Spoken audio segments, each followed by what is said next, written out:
Reaper's Lair is hidden below the Reaper's Hideout. You'll descend in a lift into the belly of the island and explore a fiery, rich environment filled with new NPCs and characters that are all dedicated to Flameheart and in service of his goal to see the Sea of Thieves be taken over by his vision of the pirate's life. Even before you see the first glimpse of this area, it's about the journey down into it, and you have this sort of story going on around you. And then as soon as you breach down into that area, this world just sort of opens up into this cavern with lava. It's such an epic feeling that we wanted to lead with. The sense of power and the sense of hidden power as well. Players have no idea what's been lurking off down here, and it's almost like you get a sense of they're an army that's preparing for something. We wanted to have a kind of tavern area, but we didn't want it to be just mirroring stuff that's above ground. Like, what would a Reaper's tavern look like? I thought the idea of a grand hall and this kind of cultish secret club would be quite cool to see. And they're all sitting around toasting to Flameheart. It's really lending itself to that role play that we wanted to push in this environment as well. We found it really important to make it so players don't get lost, to ease any frustrations. They are presented with a sightline of every location that's of importance.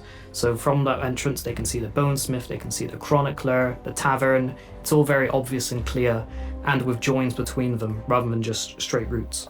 I feel for characters, you have to find the few quirks that really brings it to life. For the skeletons, it's even more important because they don't have all those very familiar facial expressions we rely on to decide if this person is maybe friendly or not, without even skin or, eyeballs. How do you find that thing that makes them feel alive? For the Reapers Chronicler, you have someone that embodies a bit of the darker side. So we have almost this historian that's hunched over the desk and they're writing down what's going on, and whether or not it's truthful or not, we sort of maybe wanted to hint towards this idea that historians might spin the truth in their favour. The interesting bit about the Reaper's Lair is that it's mostly the audio team doing it. So we've got John and Jamie, which are doing the Chronicler, which is pretty cool. It's got two heads. It's two different people, so they got their own personality, their different accent, and it's really cool. It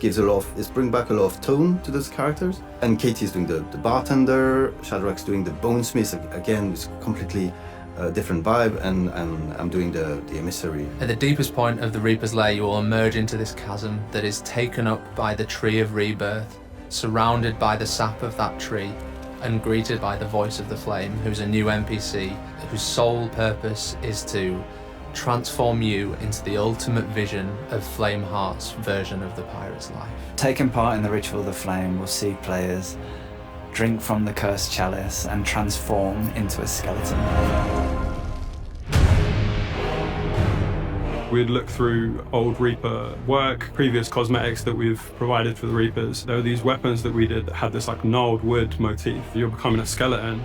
It's almost like this rebirth. So we kind of things slotted together and we thought, okay, it's like a tree of rebirth almost. And there's something quite sinister and weird and unreal about a tree being underground. It was almost like a purposeful disconnect. How is this an evil place with this bright golden glow? It looks inviting, and I think that's the beauty in a lot of quote-unquote evil factions, is you can see the allure there.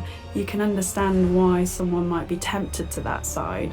So it's not, dark and evil and spooky. It's quite an attractive sort of place. For the skeleton transform, we really wanted to achieve this feeling of sort of your skin really burning away and this power inside you from the sap from the Tree of Rebirth, that it's burning your insides away. I've got ramping up heartbeat that's coming there, and it's accelerating up to the point where, that's it, you're a skeleton, so there's no heartbeat, there's no life anymore. It stops there.